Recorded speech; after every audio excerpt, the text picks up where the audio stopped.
여러분, 말씀을 준비하면서요, 제가 오래전 드라마가 하나 생각이 났습니다. 찾아보니까 우리 06또래님들께서 태어나셨을 때 이렇게 나왔던 드라마였는데요. 혹시 노담의 칸타빌레라고 들어보신 적이 있으십니까?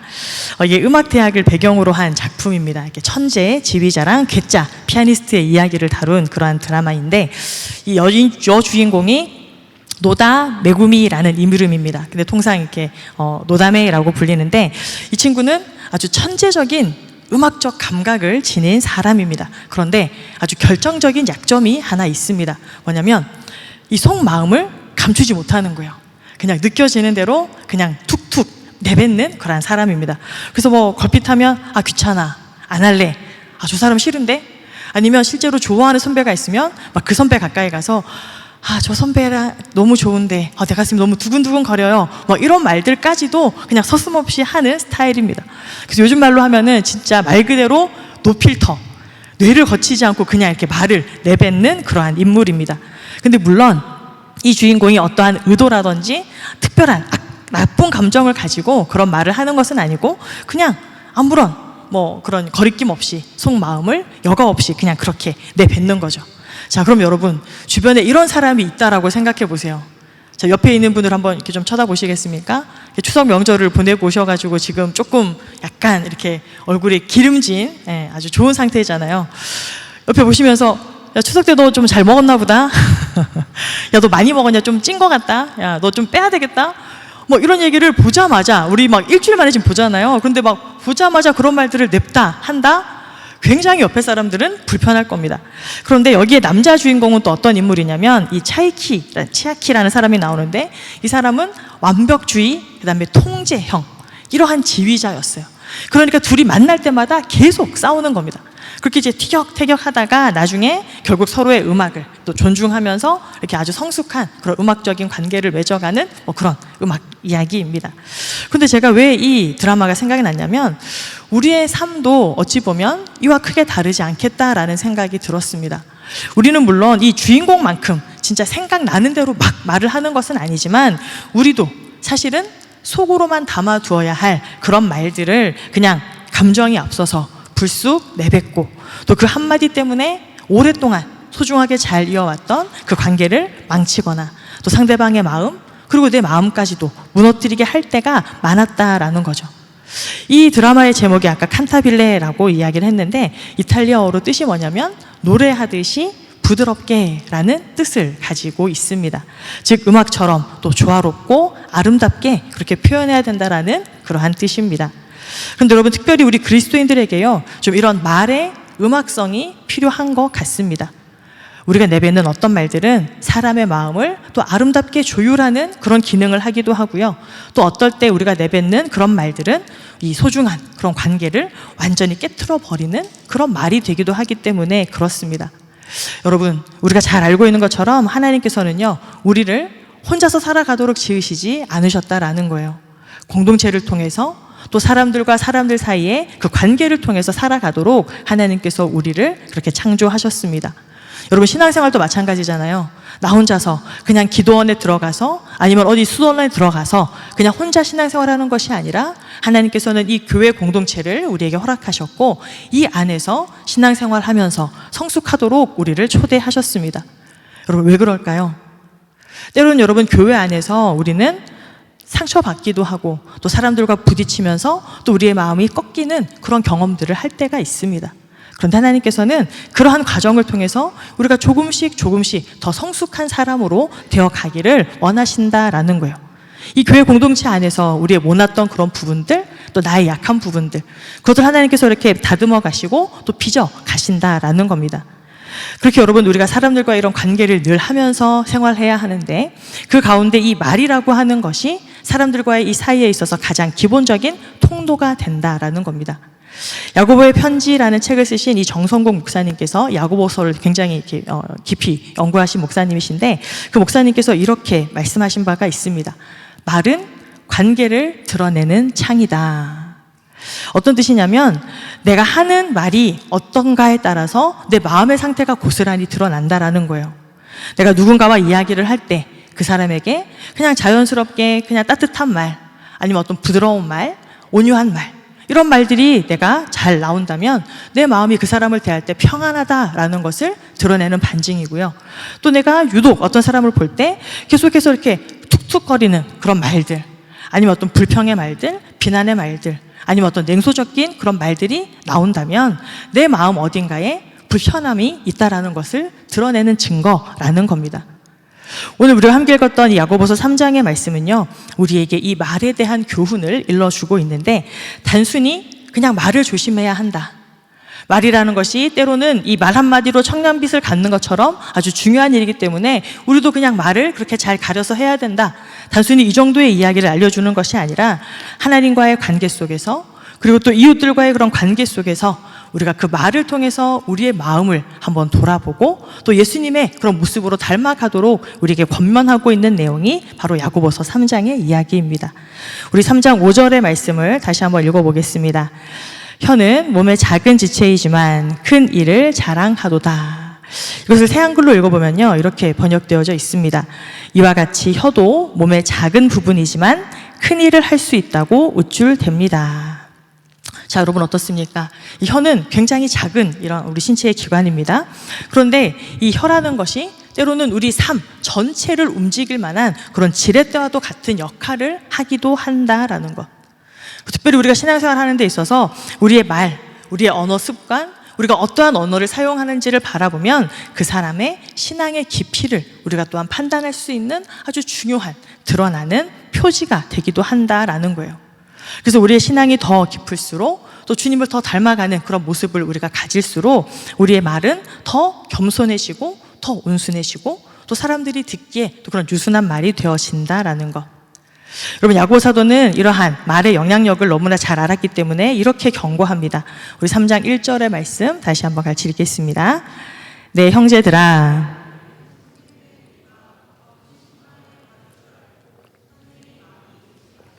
아멘.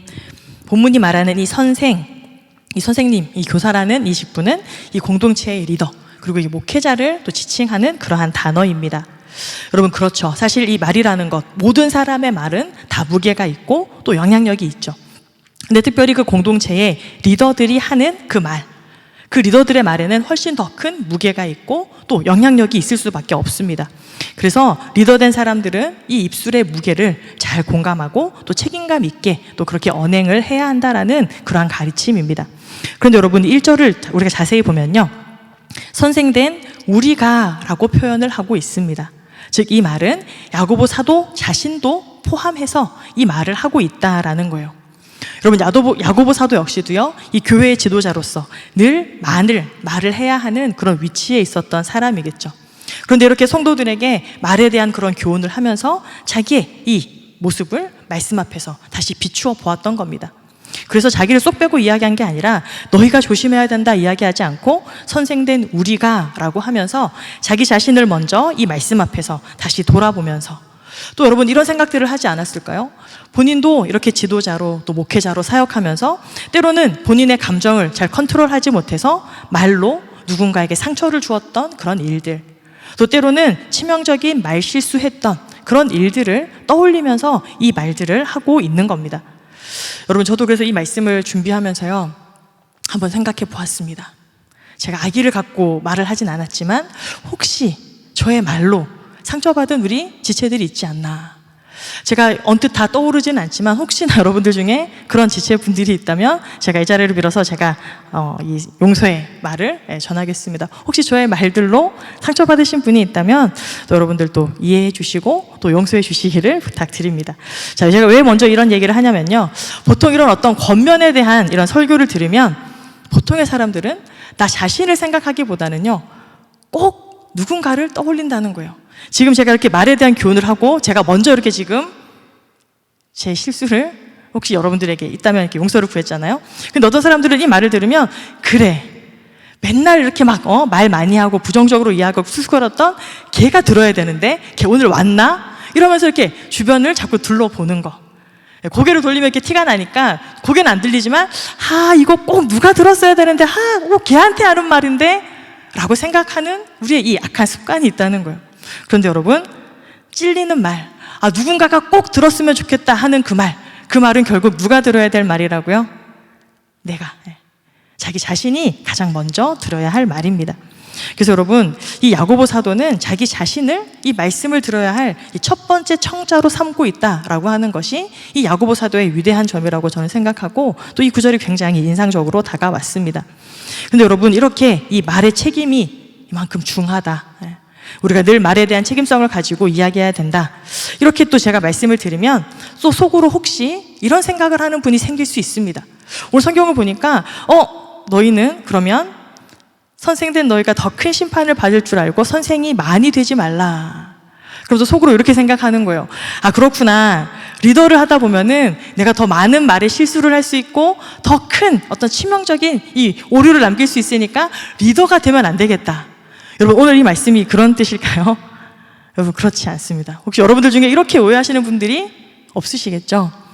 여러분, 리더로 또 앞으로 섬기는 그 사람들에게 하나님께서 주시는 그런 특별한 그런 축복들이 있습니다. 오늘 이 말씀은 아예 그런 선생이 되지 말아라, 리더가 되지 말아라, 이렇게 이야기한 것이 아니라 많이 되지 말아라. 즉, 다만 그 말의 중요성들을 알고 또 신중하게 이야기해라, 그런 교훈이라는 거예요.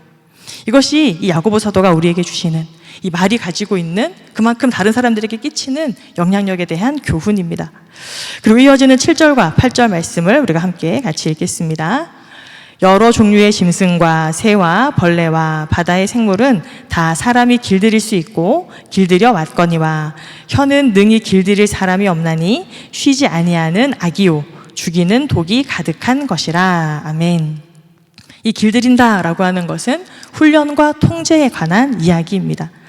여러분, 사람은 본래 하나님께서 창조하실 때 어떻게 창조하셨습니까? 이 모든 피조 세계를 다스릴 수 있는 그런 권한과 능력을 우리에게 주셨습니다. 창세기 1장 28절을 보면 땅을 정복하고 바다의 물고기와 공중의 새와 땅에 움직이는 모든 생물을 다스리라. 하나님의 그 창조 질서 속에서 우리를 하나님의 대리자로, 또 이 피조물들을 통치할 수 있는 그런 사람으로 우리를 세우셨다라는 거예요. 그런데 여러분, 그때의 다스림은 어떠한 다스림이었을까요? 이런 어떤 동물원의 이런 조련사들처럼 어떤 힘이나 아니면 도구, 어떤 시스템으로 그렇게 이 피조물들을 다스렸던 것이 아니라 그때에는 하나님께서 허락하신 그 능력을 가지고 말로, 언어를 통한 그런 다스림을 그때 당시에는 했을 거예요. 하나님께서 말씀으로 세상을 창조하셨던 것처럼 하나님의 형상으로 지음받은 우리 역시도 동물들이나 피조물들에게 말로 각 동물들의 이름을 짓고 또 말로 또 그런 피조물들과의 그런 관계를 세워 나갔을 것입니다. 아담이 하나님께서 이 지으셨던 그 짐승들에게 이름을 지었을 때 단순히 어떤 특징을 보고 그런 이름, 그런 명칭만 지어줬던 것이 아니라 어떤 축복의 언어, 또 하나님께서 지으신 그런 이 피조물과의 관계의 언어로 그렇게 다가갔을 겁니다. 그런데 여러분, 문제는 무엇입니까? 타락 이후에 그 모든 질서와 또 하나님께서 우리에게 주셨던 그 능력들이 상실되었다라는 것. 여러분, 이 뱀의 형상으로 이 아담과 하와를 찾아와서 유혹했던 그 사탄의 그 유혹에 넘어간 그 인류, 그 최초의 타락으로 인해서요, 이 사람의 혀는 점점 더 하나님 앞에 불순종하는 도구가 되어버렸다라는 겁니다. 그 순간 우리 사람의 언어 역시도요, 진리를 지켜나가는 수단이 아니라 자기 자신을 숨기고 또 변명하고 정당화하는 그런 도구로 타락되어 버렸다라는 것. 이처럼 오늘날 인간은 여전히 수많은 그런 피조물들을 또 길들이는 또 그런 위치에 있지만, 사실 곰곰이 생각해 보면 정작 자기의 입 하나, 그리고 자기의 감정 하나 다스리지 못하는 그런 연약한 존재라는 것을 우리는 잊지 말아야 합니다. 여러분들도 그런 생각 하실 때가 있지 않습니까? 아, 그냥 그때 그 말 하지 말걸. 아, 그냥 한 번 더 참을걸. 사실 종종 우리는 이런 후회들을 많이 하지만 어떻습니까? 우리가 잘 아는 것처럼 한 번 내뱉은 말은 절대로 되돌릴 수 없죠. 그래서 그때 일을 우리가 이렇게 사과는 할 수 있겠지만 그들의 마음 가운데 여전히 상처는 남아있다라는 거. 그런데 여러분, 이렇게 우리는 연약하고 또 불안정한 존재이지만 어떻습니까? 사람들은 여전히 다른 사람들과 또 어떤 내 주변을 둘러싸고 있는 환경, 또 세상을 통제하려고 하는 그런 욕구를 여전히 가지고 있습니다. 야고보 사도는 바로 그것이 인간의 타락한 그 본질이라고 우리에게 이야기합니다. 하나님께서 우리에게 주신 그런 선한 통제권을 세상과 타인에게는 자꾸 자꾸 휘두르려고 하면서 정작 자기 자신을 다스리지 못하는 그 인간의 모순을 우리에게 지적하고 고발하고 있는 겁니다. 그래서 여러분, 야고보 사도는 이어서 우리에게 이렇게 이야기합니다. 우리 6절 말씀 함께 읽겠습니다. 우리 6절의 말씀 같이 보겠습니다. 혀는 곧 불이요 불의의 세계라. 혀는 우리 지체 중에서 온 몸을 더럽히고 삶의 수레바퀴를 불사르라니 그 사르는 것이 지옥불에서 나느니라. 아멘.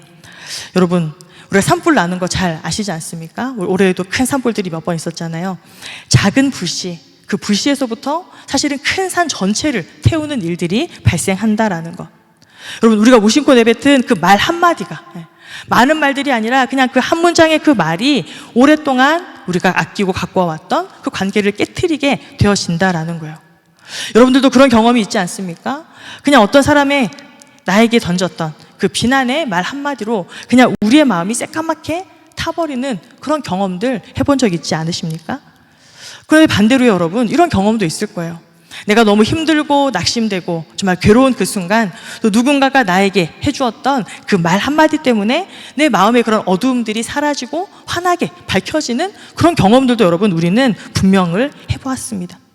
이처럼 여러분, 이 말이라고 하는 것은 이 파괴, 엄청난 그런 파괴성을 가지고 있는 동시에 또한 무한한 그런 회복의 가능성을 가지고 있는 아주 소중한 도구다라는 사실입니다. 그러므로 여러분, 결국요, 이 말을 훈련한다라고 하는 것은 우리의 이 신앙생활, 이 경건의 훈련이라는 것을 우리는 기억해야 합니다.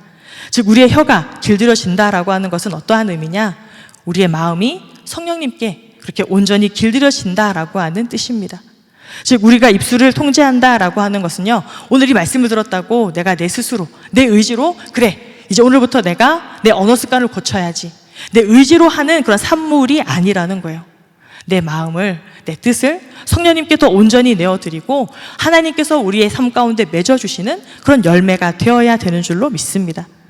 여러분, 성령 하나님께서 우리의 마음의 주인이 되어주실 때 우리의 입술 역시도 그 성령 하나님의 지혜와 또 사랑을 담은 그런 언어로 우리가 살아갈 수 있는 존재가 될 줄 믿습니다.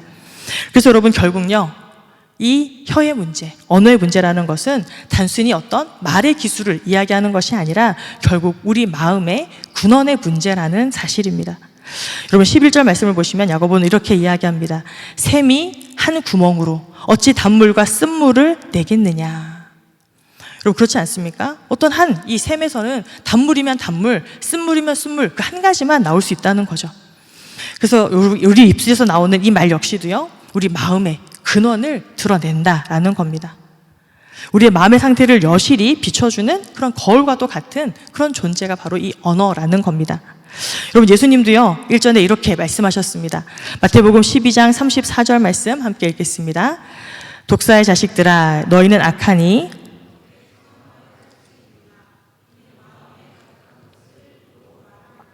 아멘.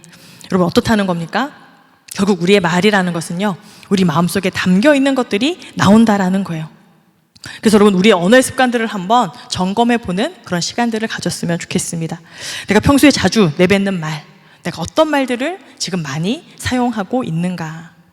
나도 모르게 그냥 냉소적인 말들, 아니면 불평의 말들, 누군가를 평가하고 정죄하는 말들을 내가 서슴없이 쏟아내고 있진 않는가.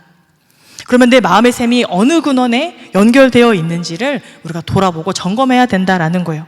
반대로 내가 늘 감사의 이야기들을 하고 또 사람들을 세워주고 또 위로해주고 격려해주고 그런 사랑의 말들을 내가 잘 사용하고 있다면 내 마음이 감사하게도 또 예수님의 그 생명샘에 닿아 있다, 우리가 그렇게 생각할 수 있는 것이죠. 여러분, 예수님은 계속해서요, 초막절에도 이런 말씀을 하신 적이 있습니다. 요한복음 7장 37절 38절 우리 말씀 같이 한번 볼까요? 누구든지 목마르거든 내게로 와서 마시라. 나를 믿는 자는 성경의 이름과 같이 그 배에서 생수의 강이 흘러나오리라. 이는 그를 믿는 자들이 받을 성령을 가리켜 말씀하신 것이라. 아멘. 여러분, 예수님을 믿는다라고 하는 것은요, 결국 내 마음의 근원으로 삼는다라는 뜻입니다. 즉, 예수님께서 내 안에 이 생명샘이 되어서 내 삶을 그렇게 인도해 가신다라는 그런 뜻을 가지고 있습니다.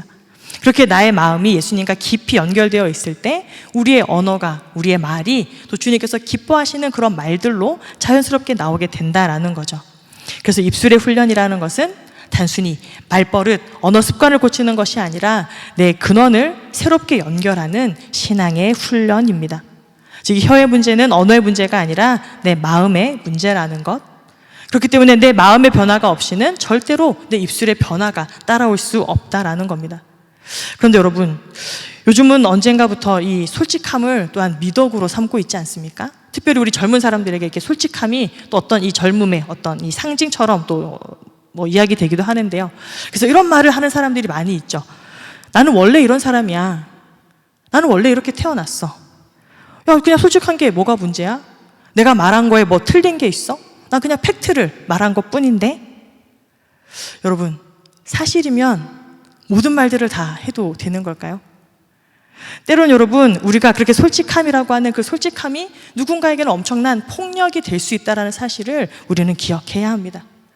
여러분, 물론 감정을 솔직하게 드러내는 것 중요한 일이죠.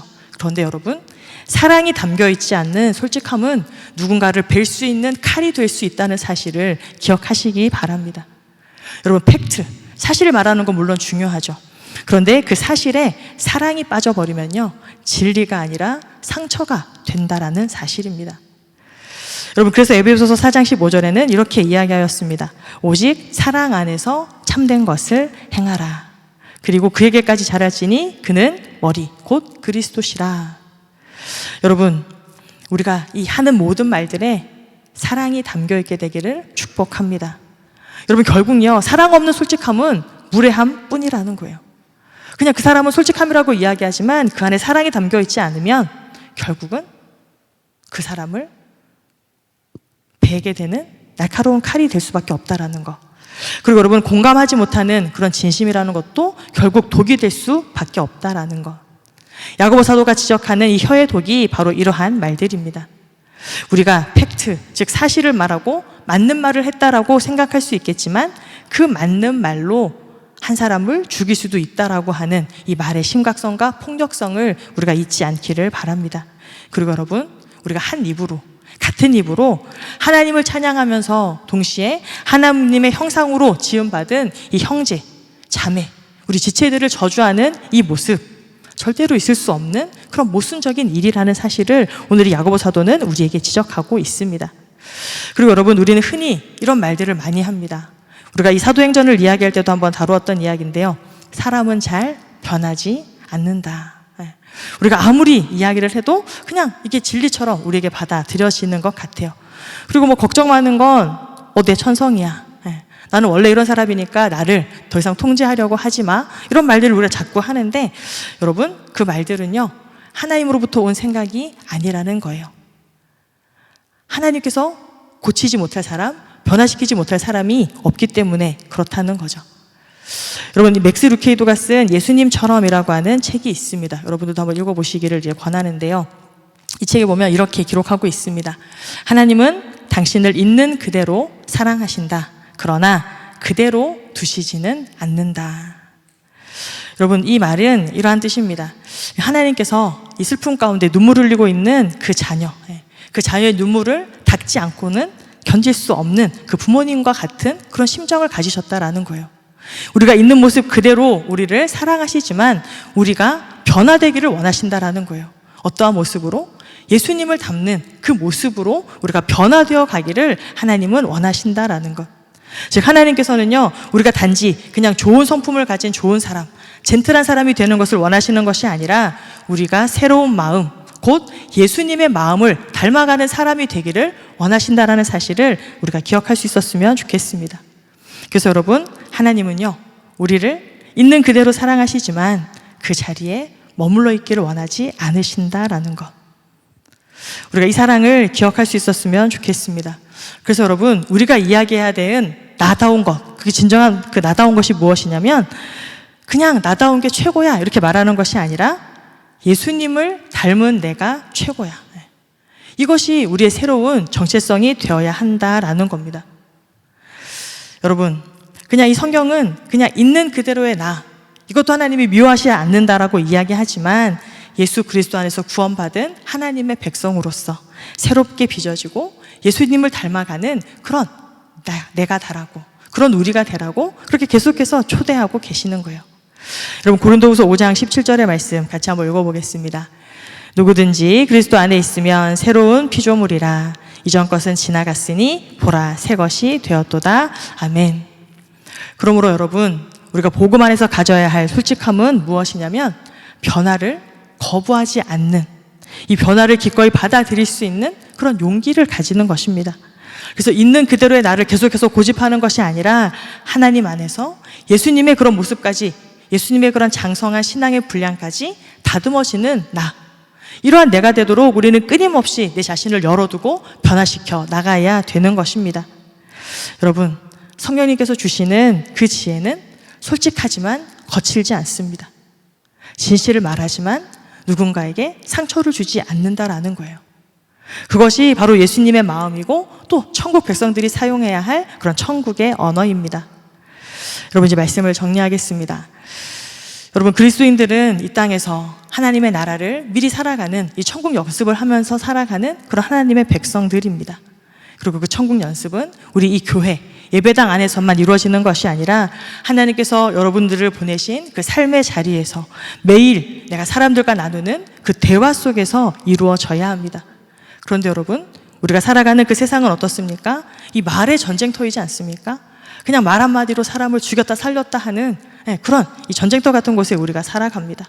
끊임없이 비판하고 비교하고 평가하고, 그러한 우리가 현장 가운데 살아가지만 그 속에서 우리가 할 수 있는 가장 복음적인 행위가 바로 이 천국의 언어로 살아가는 것인 줄로 믿습니다.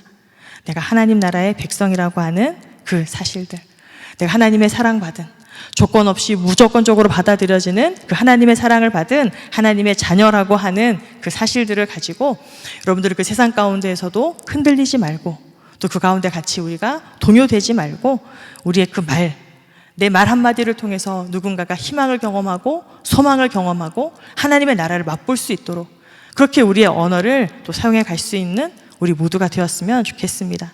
그리고 여러분, 우리의 입술로 또 시작되어지는 그 천국은요, 결국 성령 하나님께서 우리를 통해서 이루어 가시는 그런 하나님의 나라인 줄로 믿습니다. 그래서 내 안에 계신 그 성령 하나님을 우리가 의지하면서, 하나님, 오늘도 내 입술의 파수꾼을 세워주시고 나의 말들을 통해서 또 하나님의 나라가 이 땅 가운데 전하여질 수 있고 또 많은 사람들이 하나님의 모습들을 바라볼 수 있도록 주님 인도하여 주옵소서. 우리가 이렇게 기도하면서 우리의 삶들을 살아갈 수 있게 되기를 축복합니다. 그래서 우리의 말 한마디 한마디를 통해서 이 땅에 하나님의 천국이 이루어져 가고, 또 우리의 입술이 또 많은 사람들을 또 세우고 또 살리고 또 주님께로 인도하는 일에 또 귀하게 쓰임받는 우리 모두가 되기를 축복합니다.